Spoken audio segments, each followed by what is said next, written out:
남편을 만나게 된 건 10년 전이었어요. 저는 어려서부터 옷 입는 걸 좋아했어요.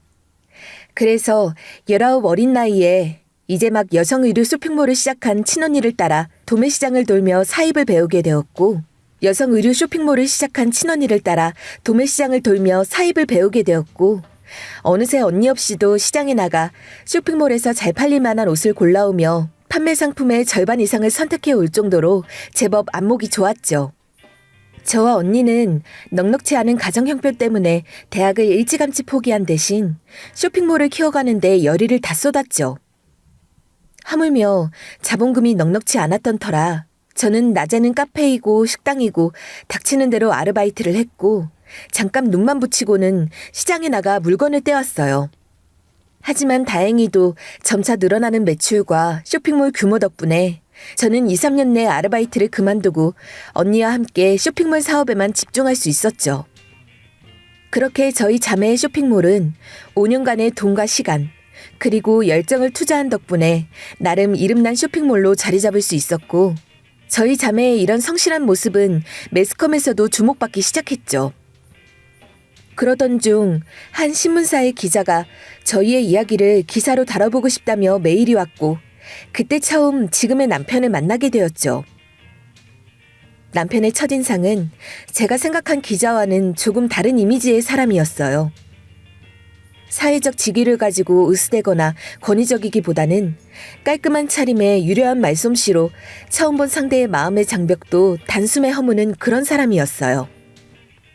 더군다나 인터뷰를 진행하면서 얼마나 본인이 본인의 직업에 대해 자부심을 가지고 있는지, 열정이 있는지 느껴지는 그런 사람이었죠. 그래서인지 저와 저희 언니가 그간 이루어낸 사업에 대해서도 연신 대단하다며 말을 잇는 모습에서 상대방의 일과 직업에 대해서도 존중을 할 줄 아는 그런 사람이다 싶었어요. 그러던 중 남편은 심층 취재를 위해 새벽 도매시장에 함께 나가보고 싶다며 같이 나갈 수 있을지 물어보더군요. 갑작스러운 물음에 저는 왜인지 조금 부끄러운 마음이 들었어요. 그때 제 나이는 고작 23이었고 시장에 나가 이모 삼촌들과 흥정을 하는 일이 다반사인 터라 그에게 그런 모습을 보이고 싶지 않았던 것 같아요. 제가 잠시 대답을 망설이자 그는 절대 방해하지 않겠다며 다짐에 다짐을 하더군요. 어차피 이번 기사만 마무리되면 더는 볼 일이 있을까 싶어 저는 눈 딱 감고 그의 제안을 받아들였어요. 몇 년째 다닌 시장이지만 그와 함께 간 시장의 공기는 다른 날과는 사뭇 다르게 느껴졌죠. 저와 그의 모습을 본 시장 상인들은 빠짐없이 누구냐며 애인이냐며 묻는 통에 벌겋게 달아오른 얼굴이 식을 틈이 없었죠. 간간히 몇몇 이모들은 오늘따라 왜 화장을 하고 왔느냐며 짓궂은 농담을 이어갔고, 저는 무슨 소리냐며 애써 모른 척 고개를 돌렸지만 맞아요. 평소에 저라면 무채색 상하이에 화장기 없는 얼굴을 깊이 눌러쓴 모자 뒤로 가린 채 편한 운동화를 신고 종종종거리며 시장을 활보했을 테니까요. 당황하는 저의 모습을 지켜보던 그는 피식 웃으며 오늘 처음 본 이모들에게 이렇게 어린 아가씨가 뭐가 아쉽다고 자기를 만나주냐며 너스레를 떠는데 나름 입심 좋은 이모 삼촌들도 그에게는 당할 재간이 없어 보였죠. 옆에서 그런 그의 모습을 곁눈질로 할끗할끗 훔쳐보는데 이런 게 바로 연륜인가 싶을 정도로 모든 상황을 자기 입맛대로 주물럭거리는 모습이 주변의 어른이라고는 친언니밖에 없던 저에게는 생경하면서도 남자 어른은 저렇구나 싶어 조금은 멋있어 보였던 것 같아요. 그렇게 몇 시간을 돌아 사입을 마치고 잠시 시장 주변의 벤치에 앉아 퉁퉁 부은 다리를 주무르고 있는데 이곳 지리도 모를 그가 따뜻한 코코아 한 잔을 들고 오더니 추우니까 얼른 마시라며 건네더군요. 그가 건넨 따뜻한 코코아를 마시자 저도 모르게 긴장을 했던 건지 긴장이 풀리며 뱃속에서 꼬르륵 소리가 새어나오는 게 아니겠어요? 저의 배꼽시계를 들었는지 그는 자기가 꼭 시장에 오면 하고 싶었던 게 있다며 저만 알고 있는 맛집으로 데리고 가달라면서 자기 소원을 들어주는 대신 우동은 본인이 사겠다고 하더군요. 저는 그를 데리고 시장 어귀에 있는 저만의 맛집으로 향했고 그날따라 늦은 새벽까지 술자리를 이어가고 있는 술 취한 행인들이 많은 듯 보였죠. 하지만 어차피 얼른 요기만 때우고 갈 생각이라 큰 문제는 아니었어요.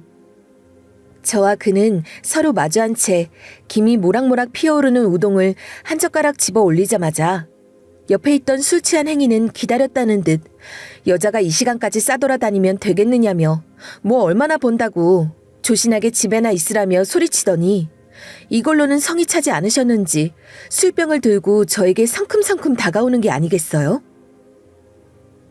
저는 놀란 나머지 눈만 휘둥그레 뜬 채 굳어버렸죠.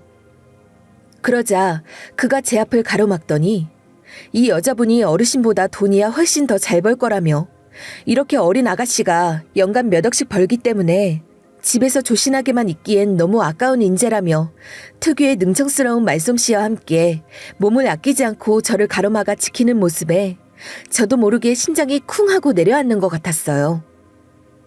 그 일이 있고 그 후로도 그는 몇 번 더 저희 자매의 이야기를 젊은 청년들의 창업 이야기로 엮어 기사로 다루고자 찾아왔고 저희는 자연스레 서로에게 호감을 느끼게 되었죠. 그러곤 얼마 지나지 않아 저희는 곧장 연애를 시작했어요. 그는 제가 생각했던 것보다 더 어른스럽고 강한 남자였죠. 일하는 모습은 어찌나 멋있는지 자신의 신념을 위해서는 물불 가리지 않고 기사에 실기 위해 위험한 취재도 마다하지 않는 모습에 저는 정말 단단히 반해버렸어요. 한 번은 저를 도와 시장에 나왔다가 제가 사입을 위해 마련해간 돈을 소매치기 당하자 그는 아예 그 조직을 뿌리 뽑기 위해 몇 달을 잠복 취재하며 결국 소매치기 일당은 물론 그 뒤에 가려진 전문적인 조직까지 찾아내는 데 일조하여 경찰서에서 용감한 시민상까지 수여받았죠. 그만큼 그는 저를 위해서라면 물불 가리지 않는 저만의 정의의 사도가 되었어요. 이런 믿음직한 사람이라면 함께 삶을 꾸려나가도 좋겠다 싶었고 무엇보다 너무 이른 나이에 친언니와 함께 고향을 떠나 살다 보니 외로운 마음 또한 점점 커지는 것 같았어요. 그래서 저는 하루빨리 안정적인 가정을 이루고 싶은 마음에 그에게 먼저 청혼을 했죠. 그 또한 결혼을 한다면 저와 결혼할 생각이었다며 흔쾌히 저의 청혼을 받아주었고 저희 둘의 마음은 마치 처음부터 하나인 것처럼 찰싹 맞아드는 것만 같았어요. 하지만 시댁의 마음은 좀처럼 열리지 않았죠. 고등학교밖에 나오지 않은 제가 명문대를 졸업하고 이름난 메이저 신문사에서 사회면을 장식하고 있는 기자 아들에 비하면 한없이 부족하다 생각되셨겠죠. 더군다나 물건은 자고로 직접 보고 만져보고 입어보고 사야 한다는 신조를 지닌 기성세대의 시부모님께서는 저와 친언니가 일군 쇼핑몰은 사업이 아닌 그저 눈속임 정도에 불과했죠. 하지만 정말 그를 사랑했던 저는 하는 수 없이 시댁의 마음을 돌리기 위해 온 정성을 다할 수밖에 없었어요. 바쁜 그를 대신해 저는 봄이면 꽃 구경, 여름이면 바다 구경, 가을이면 단풍 구경, 겨울이면 눈 구경, 사계절 빠짐없이 그 운치를 느끼실 수 있게 모시고 다녔고 때맞춰 제철 음식을 대접하며 성심성의를 다한 끝에서야 시어머님이 할 말씀 하시더군요. 결혼하면 우리 아들도 우리처럼 대하며 부단히 내조에 신경 써야 한다는 신신당부와 함께 결혼 승낙을 받기에 이르렀죠. 그렇게 저희는 결혼을 했고 언니도 제가 결혼을 하고 얼마 안 지나 결혼을 하게 되면서 더 이상 둘만의 힘으로 쇼핑몰을 운영하기는 어려운 상황이 오자 저희는 쇼핑몰을 정리하고 그 돈으로 가로수길에 자그마한 옷가게를 열게 되었어요. 결혼과 함께 찾아온 인생 2막, 많은 것이 바뀌었지만 그와 함께라면 두렵지 않았어요. 그라면 제가 의지하고 앞으로 나아갈 수 있는 사람이라는 확신이 들었거든요. 하지만 이런 저의 확신은 얼마 가지 않아 우습게도 산산조각나 흩뿌려졌어요. 결혼하고 얼마 지나지 않아 그는 늦은 새벽 잔뜩 술에 취해 집에 들어오는 일이 늘어나더니 임신한 저를 두고 밤이고 새벽이고 전화소리에 배시시 웃고는 곧장 밖으로 향하더군요. 그러는 날이면 뭐가 그렇게 좋은지 고약한 술냄새와 함께 들어와 저에게 이것저것 이 밤에 어디서 났을지 모를 시계며 가방이며 안겨주고는 뿌듯한 듯 옅은 미소와 함께 잠을 이루곤 했죠. 저는 그런 남편의 선물이 달갑지만은 않았어요. 아니, 깨름칙했죠. 저는 남편이 준 선물들을 고스란히 장롱에 넣어둔 채 단 한 번도 사용하지 않았어요. 그리고 얼마 후 경찰서에서 연락이 와 놀란 마음에 가게도 뒤로 한 채 달려가 보니 그곳에는 고개를 숙인 채 조사를 받고 있는 남편이 있었죠. 저는 너무 놀란 나머지 형사분의 팔목을 잡으며 대체 저희 남편이 어떤 잘못을 했길래 여기에 있냐며 울먹이자 이런 일이 한두 번이 아니라며 귀찮은 듯 그의 조사 중인 사안을 말해주더군요. 남편의 혐의는 뇌물수수였어요. 정의롭고 공명정대하기만 한 줄 알았던 남편은 더 이상 없었어요. 얼마나 많은 양의 뇌물을 받았는지 경찰에서 가늠하는 양만 해도 억대에 가까웠고 저는 임신한 배를 감싸 안은 채 바닥에 털썩 주저앉을 수밖에 없었죠. 남편은 그나마 일말의 양심은 남았는지 부끄러움에 저와 눈도 마주치지 못하더군요. 저는 우선 당장 집에 가 남편이 받아온 모든 물건을 꺼내 들고는 변호사를 찾아갔습니다. 다행히도 남편은 뇌물을 받았지만서도 그에 합당한 보수라 볼 수 있는 행위인 그들의 이익을 위해 가짜 기사로 언론을 현혹시키려는 행위 등을 아직 하지 않았던 터라 뇌물을 다시 돌려주며 그에 합당한 처벌과 벌금을 내는 것으로 사건은 일단락되는 듯 하였어요. 하지만 이건 단지 조사를 멈춘 것뿐. 이 사실이 알려진 남편은 다니던 신문사에서 해고를 당하게 되었고 결국 하루아침에 남편은 실직자가 되고 말았죠. 한동안 남편은 저를 볼 면목이 없었는지 의기소침해서는 기가 푹 죽어있더군요. 전화 너머 들리는 아들의 목소리가 안쓰러웠는지 무더운 여름에 시어머님은 땡볕에서 10시간을 고왔다며 곱게 우려낸 사골국을 양손 가득 싸들고 와서는 아들 때문에 놀랐을 임신한 며느리는 뒷전이고 기운 없을 아들 입에 한 술이라도 떠먹이고자 저에게 뚝배기에 옮겨 담아 식지 않게 끓여오라 하시더군요. 남편 앞에 사골 한 상을 떡하니 차려주고 입맛이 없던 저는 옆에 멀뚱하게 앉아있자 시어머님은 그제서야 너도 한술 뜨지 그러니 물으시더라고요. 그래서 저는 입맛이 없어 괜찮다 하자 시어머님은 기다리셨다는 듯 2번은 권하지 않으셨어요. 그러더니 밥을 먹고 있는 남편에게 명함 하나를 쓱 내밀더니 지방이긴 해도 시어머님 절친한 친구 남편이 운영하는 신문사라 믿을 만한 곳이라며 지역의 한 신문사 기자 자리를 권유하시더군요.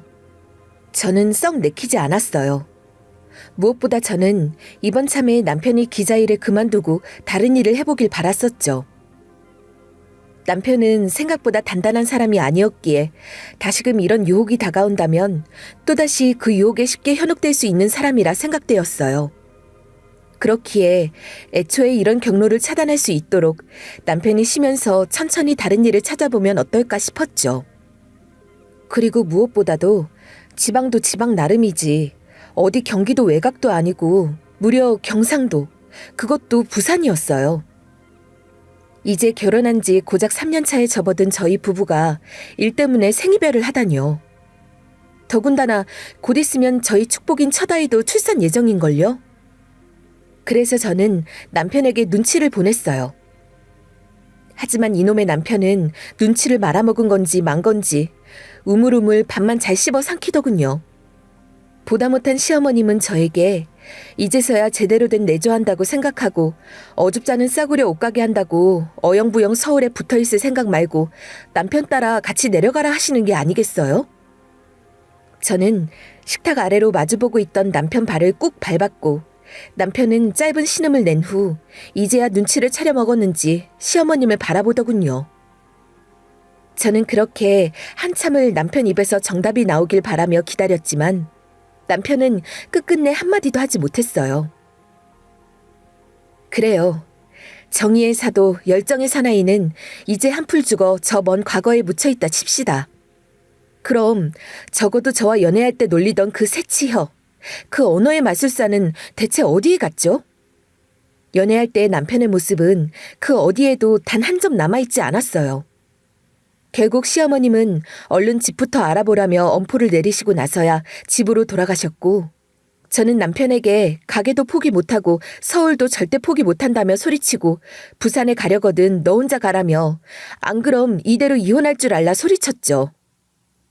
그러자 남편은 모든 답은 문제에 있다는 말처럼 저의 말에 눈을 반짝이더니 그럼 혼자 내려갈 테니 몇 년만 주말 부부로 지내는 게 어떻겠냐 해맑게 물어보더군요. 30이 넘은 남자가 제 어머니 무서워서는 설득시킬 생각은 없고 저를 방패막이 삼아 구렁이 마냥 넘어갈 생각만 하고 있는 꼴이 어찌나 한심한지 참다 야밤에 남편을 내쫓았어요. 그런데 이 남자가 아예 저를 먹이고 싶어 작정을 했는지 곧장 제 어머니가 계신 본가로 가더니 결국 꼭두새벽부터 호출을 당한 저는 묵직한 배를 이끌고 시댁을 찾았죠. 화가 날 대로 난 시어머님은 남편 내조 잘하겠다고 해서 부족한 저를 받아줬는데 너보고 얘 다닐 직장을 알아오라고 한 것도 아니고 다 떠다 먹여주는데 그것도 하기 싫냐며 고래고래 소리를 지르셨고 열심히 내조할 줄 알고 그것만 믿고 허락했는데 내 아들 앞길 막아도 유분수이지 이럴 거면 이혼했으면 좋겠다며 그제서야 본심을 털어놓으시더군요. 저는 시어머님께 할 말 못할 말이 있다며 지금 뱃속에 손자도 다 듣고 있는데 어떻게 그렇게 말씀을 하냐며 따져들었고 지금 남편이 사고를 쳐서 제가 이 집 가정으로서 만삭의 몸으로 돈도 벌어오고 있는데 이게 내조가 아니면 뭐가 내조냐며 묻자 시어머님은 말문이 막히셨는지 입을 턱 벌린 채 굳어버리셨죠. 저는 더 이상 시댁에 있을 수 없어 씩씩거리며 그곳을 나왔고 남편도 이제서야 정신을 차렸는지 저를 뒤따라 쫄래쫄래 걸어오더군요. 그렇게 지렁이도 밟으면 꿈틀거리는 작은 반란이 있고 나서 얼마 후 남편은 동기들을 수소문해 경기 외곽인 춘천에 있는 작은 신문사에 다시 취업을 하게 되었습니다. 다행히 시간은 좀 걸려도 충분히 출퇴근 가능한 곳인 덕분에 저희 부부는 생이별하지 않고 무사히 시간을 함께 보낼 수 있었죠. 시어머님 또한 저의 버럭이 효과가 있었는지 한동안 잠잠한 덕에 시간은 훌쩍 흘러서 저희 부부는 첫 아이를 출산하게 되었고 그렇게 저희 집도 안정을 되찾아가는 듯 보였죠. 저는 출산 후 3개월 만에 옷가게로 업무를 복귀했어요. 그간 집안일로 언니에게만 맡겼던 옷가게에 본격적으로 나가기로 마음을 먹게 된 건 임신 중 있었던 남편의 실직이 크게 한몫했어요. 언제 어떻게 직업을 잃을지도 모르는 남편에게 저희 집의 모든 생계를 맡길 순 없었죠. 아들도 태어났기 때문에 더더욱 남편만 믿고 있을 순 없는 노릇이었죠. 특히나 여태 자기 뜻대로만 살아온 남편은 본래 서울 메이저 신문사에 있을 때 사회면을 전문적으로 다뤘던 탓에 자리를 옮기면서 한 번도 다뤄본 적 없는 생활가정 관련한 리빙 파트로 바뀌게 되며 그간 자신이 해왔던 분야는 물론 커리어와 달라 쉽게 적응하기 어려울 거라 생각이 들어 얼마 안 가 그만두겠다 싶어 저는 더 악착같이 가게에 나갈 수밖에 없었어요. 하지만 이게 웬일인지 다행히도 남편도 이제 정신을 차린 듯 이직한 지방신문사에서 별다른 잡음 없이 그럭저럭 잘 적응하는 것처럼 보였죠. 남편의 지면 파트가 바뀐 탓에 남편은 주로 여자 대표들이나 인플루언서들과의 취재 및 교류가 활발하게 늘게 되자 저희 언니는 이번엔 또 어떤 사고를 칠지 모르니 잘 감시하라고 하였지만 그 안에 내포된 언니의 불안감이 무엇인지 알았던 저는 그런 일은 없을 거라 단정했죠. 그도 그럴 것이 이 남자 그래도 여태 여자 문제는 단 한 번도 일어나지 않았기에 그 부분만큼은 문제없을 거라 철석같이 믿었어요. 그리고 무엇보다 남편은 아들이 태어난 후 아들을 극진하게 사랑하는 모습을 보였고 그런 점이 저희 믿음을 더욱 견고하게 만든 이유 중 하나였죠. 그러던 어느 날 퇴근하고 돌아와 보니 저희 집 앞에 발신자를 알 수 없는 택배 하나가 와 있었어요. 저는 이게 뭐지 싶어 집에 들고 들어가게 되었죠. 아무 생각 없이 택배를 열어보니 작은 직사각형의 봉투가 하나 있었어요. 마치 사진을 담으면 딱 맞을 것만 같은 형태였죠. 역시나 그 안에는 여러 장의 사진이 들어있었고 그 사진 안에 담긴 것은 가히 충격적이었어요. 모텔인지 호텔인지 모를 곳을 드나드는 한 남자의 모습이 담겨 있었죠. 흐릿했지만 단번에 저희 남편인 걸 알 수 있었어요. 처음 몇 장의 사진은 남편만 담겨 있어 섣불리 오해하지 말자 싶어 심호흡을 가다듬으며 한 장 한 장 넘겼습니다. 그러자 한 여자와 다정하게 팔짱을 끼거나 허리를 감싸 안고 입을 맞추는 등의 애정을 과시하는 사진들이 이어지더군요. 그 와중에 대체 이 여자는 누군가 싶어 들여다본다고 선명해지지 않고 손을 가져다 댄다고 확대되지도 않는 사진을 뚫어져라 봤지만 결코 누구인지 알아볼 수 없었죠. 꼴에 유부남 만나는 게 부끄러운 일인 건 아는지 여자는 대부분 사진에 주먹만한 선글라스를 쓰고 스카프나 마스크로 얼굴을 가리고 있었어요. 저는 정말 이 자식이 미쳤구나 싶었죠. 사는 게 심심한지 지방으로 회사를 옮긴 지 반년이 채 되지 않아 또 사고를 치다니요. 그것도 그렇게 믿었던 여자 문제로 또다시 저의 믿음을 저버릴 거라고는 상상도 못했어요. 저도 이제 더 이상 안 되겠다 싶어 남편과 결말을 지어야겠다 생각해서 아무 연락도 하지 않은 채 남편의 퇴근을 기다렸어요. 분명 제가 전화했다면 제 혼나는 거에는 눈치가 뻔한 남편은 본가로 도망가고도 남았을 테니 말이죠. 남편을 기다리며 최대한 감정적으로 대응하지 않도록 저를 다잡고 있었어요. 마침 집 비밀번호를 누르는 소리가 들렸고 저는 거실 소파에 앉아 그를 응시했죠. 거실에 들어선 남편은 커다란 박스를 들고 있었어요. 저는 단번에 그게 회사의 짐 상자인 걸 알 수 있었죠. 이미 한번 봤던 모습이기에 알아차리는 건 어렵지 않았어요. 남편은 저를 보자 놀랐는지 황급히 변명을 내뱉기 시작했어요. 남편은 아무래도 회사 수준이 자신과 맞지 않아 고민 끝에 정리하고 나왔다며 다시 서울에 있는 신문사로 자리를 옮길 예정이니 걱정 말라며 주절거리는 남편을 보고 있자 하니 저는 얼른 저의 본론을 말해야 이 얼굴을 더 이상 안 보겠다 싶어 남편에게 제가 받은 사진을 흩뿌렸어요. 흩뿌려진 사진은 남편의 얼굴을 강타하고 바닥에 우수수 떨어졌고 남편은 이게 뭐하는 짓이냐며 버럭 소리를 지르더군요. 그래서 저도 지지 않고 그럼 너는 대체 뭐라고 다녔냐며 내 뒤에서 이렇게 몰래 바람 피우고 다니면 죽을 때까지 모를 줄 알았느냐며 너 같은 게 무슨 기자냐고 이번 참에 다시는 기사 쓸 생각도 말라며 가증스럽다고 말했죠. 그리고 당장 이혼해달라고 했습니다. 그러자 남편이 곧장 무릎 꿇고 두 손을 모아 싹싹 빌더군요. 하지만 저는 마지막 신뢰까지 처참하게 짓밟힌 터라 더 이상 이 남자와 살아도 사는 게 아니란 생각이 들었고 빈다고 제가 본 게 없어지냐며 결국 참았던 감정이 폭발해서 울며 불며 네가 어떻게 이럴 수 있냐며 소리쳤죠. 그 소리에 잠이 깬 아들은 무거운 집안 공기에 짓눌린 듯 집이 떠내려갈 것처럼 평소보다 더 크게 울어젖히더군요. 그 작은 아이의 몸에서 어떻게 이렇게 크나큰 소리가 나올 수 있나 싶어 아기를 달래러 들어가려 하자 남편은 잽싸게 아기를 안고 나와 제 목숨줄이라도 되는 것 마냥 성심성의껏 달랬어요.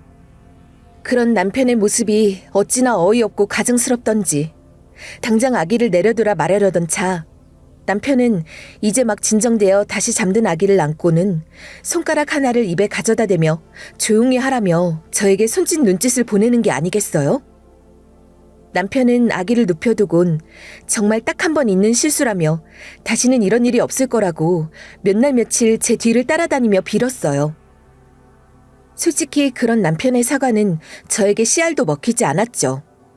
한 번이 어렵지 두 번, 세 번은 결국 마음먹기에 달렸다 생각한 저는 남편의 사과를 받아줄 마음도 이혼 요구를 철회할 마음도 없었어요. 저만 생각하면 말이죠. 하지만 이제 태어난 지 1년을 갓 넘긴 저희 아들에게 아빠를 빼앗는다는 게 앞으로 살아가야 하는 삶에 아빠 없는 자식이라는 타이틀을 제가 만들어준다는 게 그게 가장 크게 마음에 걸렸죠. 저희 자매도 어려서 부모님의 이혼으로 엄마를 잃고 아버지 슬하에 자라며 피할 수 없었던 한부모 가정에 대한 사회의 편견과 시선을 견뎌내기가 쉽지 않았던 터라 그 슬픔의 응어리를 아들에게만큼은 안겨주고 싶지 않았어요. 결국 저는 남편에게 이혼은 안 하겠지만 더 이상 당신과 같은 침대에서 같은 이불을 덮고 살 자신은 없으니 각방을 쓰자고 하였고 남편은 처음엔 그래도 한 이불 덮고 살아야 금방 잊혀지지 않겠냐며 고양이 쥐 생각하는 소리를 내뱉고 있더군요. 저는 제 몸에 손끝 하나 댈 생각도 하지 말라며 그저 못난 아빠 때문에 아들에게 상처 주기 싫어 이혼을 하지 않는 것뿐 당신을 용서하지도 앞으로 용서할 마음도 없으니 부모 노릇만큼이라도 서로 충실하게 하자며 쐐기를 박았죠. 각방 생활을 시작하게 되면서 저는 아들을 위한 최소한의 집안일 외에 전처럼 저희 가족이 먹을 식사를 차리거나 남편의 옷가지를 빨래하는 등의 일은 하지 않았어요. 그래봐야 남 좋은 일이라는 걸 알아버린 탓이죠. 저희는 최소한의 가족 울타리를 유지하며 각방 생활에 익숙해져 갔어요. 그러던 어느 날 연락도 없이 시어머님이 저와 언니가 있는 옷가게로 찾아오셨어요. 저는 단번에 모든 사실을 알고 찾아왔구나 싶었어요. 저는 같은 여자로서 아들을 한번 봐달라 사과라도 하시려나 싶어 손님이 제법 있던 터라 모시고 자리를 옮기려 했어요. 그러자 시어머님은 버럭 소리를 지르시더니 그래, 그래도 네가 창피한 건 아는구나 하시며 각방이 어디 못 배워먹은 행동이냐며 네가 한 번이라도 제대로 남편 밥 한 끼 차린 적 있냐며 하다하다 각방까지 쓰고 내 아들을 찬밥 신세를 만드냐고 뭐라 하시더군요. 그러더니 이런 싸구려 옷가게 하나 열었다고 네 출신 성분이 바뀌냐며 내조나 잘하라고 결혼 허락해 두었더니 분수도 모르고 이게 무슨 짓이냐며 손님들 다 보는 앞에서 또다시 그놈의 내조를 운운하시더군요. 저는 어려서부터 시장판을 돌며 별의별 인간군상을 많이 만나봤다 자부했지만 이렇게 경우 없고 예의도 없는 저희 시어머님 같은 분은 정말이지 처음이었죠. 어처구니가 없어 입이 턱 벌어진 저를 보고도 성에 안 차셨는지 손님들이 시어머님 고성에 놀라 모두 가게를 떠나고서야 그제야 성에 찼는지 오늘은 이만하고 가지